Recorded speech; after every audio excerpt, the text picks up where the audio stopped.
Once a rabid dog learns the taste of blood, it does not stop at the neighbor's house. Your silence will not protect you and your cowardice will not save you.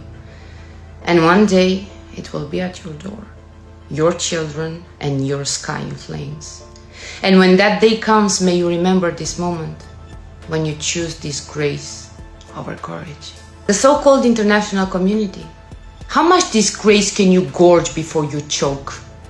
And how many massacres will you swallow until your stomach turns? Do you still believe your silence buys you safety? And one day, the rabid dog you pet, feed and arm will rip out your throat too. Bombing several countries at the same time. And the second attack on the global smooth flotilla. I know, and we all know.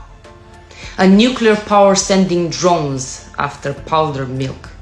The history most pathetic headline. But again, that's what Zionists are.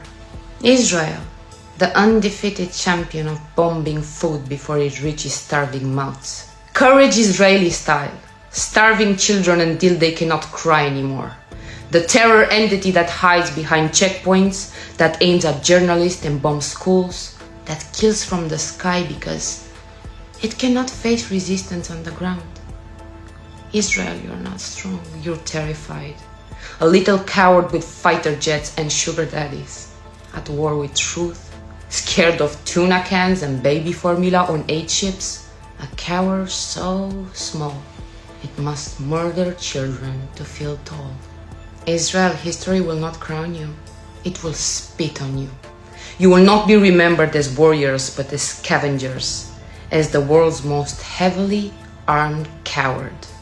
The nuclear ghetto that declared holy war on bread, water, and truth. A rotting empire of checkpoints and rubble, shrieking about survival while slaughtering humanity itself. And when the pages of history are written, your legacy will not be strength, it will be shame. The shame of bombing schools, the shame of starving infants, the shame of launching drones at baby formula, the shame of being so terrified of life itself. You build your existence on death. You're not David. You're not even Goliath.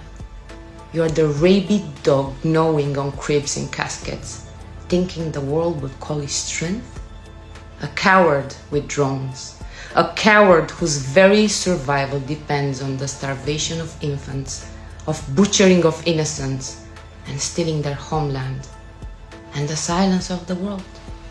Israel, the coward entity that butchers babies, the rabid dog, feeding now on Gaza's blood, but one day, foaming and mad, it will turn on the very hands that fed it. And the world sees Zionism for what it is, a pathetic little coward drunk on blood destined to rot in infamy. And meanwhile, we will continue the fight against your evil and our solidarity missions, because you do not scare us.